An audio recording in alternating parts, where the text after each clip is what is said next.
Hi, I'm Keegan with the Econ Tutoring Center, and I'm going to talk a little bit about the quotient rule for derivatives. So that's how you're going to take the derivative of a function that is itself a quotient function. Okay. Beforehand, you're going to want to already know all of the log rules, how to find the derivative of a log, as well as for exponential functions.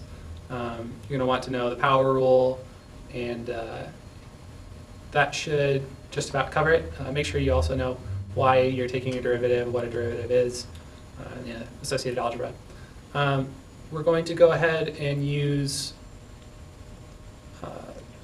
pretty standard notation here.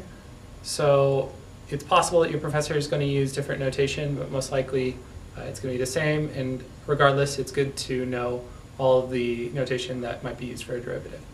It's a bit of a doozy. But let's say that your function of x, and we can label it y, is equal to some quotient g of x over h of x. Okay? And maybe plus c or whatever, but it doesn't matter because we always know the constant is going to drop off when we take the derivative. So let's go ahead and let's find an example of a function that looks like this. And let's see, I had one right. So suppose y equals 5x over natural log of x. Then we have a good example of something that it's a function that looks like it's made of two functions. One is 5x and one is natural log of x. So we'll go ahead and we'll note that down so that we can use it later. We'll let g of x equal 5x, and we'll let h of x equal natural log of x. Okay? Now the power rule is that given a function of this form, then dy over dx, the effect of a small change in x on y, is equal to f prime of x equal to the bottom function times the derivative of the top function minus the top function times the derivative of the bottom function all over the bottom function squared. Okay? So that's obviously a really complicated one.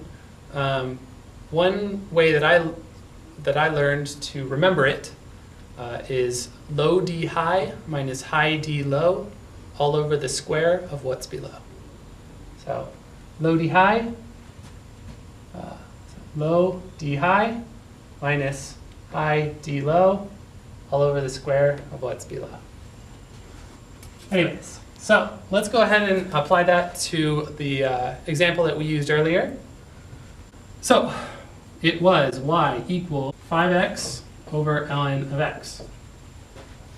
So, we take the derivative, we have dy over dx equals our h of x, which is natural log of x, times g prime of x. G of x is 5x, so g prime of x is 5. And we go ahead and subtract g of x times h prime of x. So g of x is 5x times h prime, which is the derivative of natural log of x, which is 1 over x. And put it all over the square of what's below, which is h of x. So it's natural log of x squared. And that's the derivative. If we wanted to, we might simplify that. Let's actually go ahead and do it in this case. That looks a bit nicer. So we have that dy over dx equals 5 times the natural log of x minus 5 times x over x, so minus 5 over natural log of x squared. That looks a little bit better. We could pull out this natural log of x and have it minus 5 over natural log of x, but we won't go that far. Let's go ahead and move on to another example. So suppose our function is y equals f of x, 3x squared over e to the x. Then, once again, this is our g of x, and this is our h of x.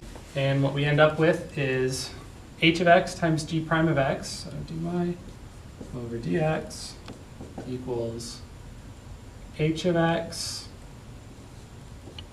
times g prime of x, so we take the derivative of this, which ends up being 6x, minus g of x times h prime of x, so 3x squared times h prime of x. Derivative of e to the x is also e to the x.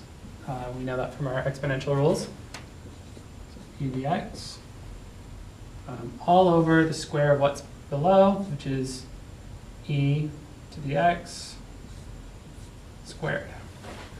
And if we wanted to, we could also simplify that further, but I think that's good for now. This is how you take the derivative of a function that looks like a quotient of two functions. And hopefully that will help you out when taking derivatives on your own. If you have any questions, go ahead and leave a comment on the video, or you can also come to us in the tutoring center, or you can, of course, ask your professor.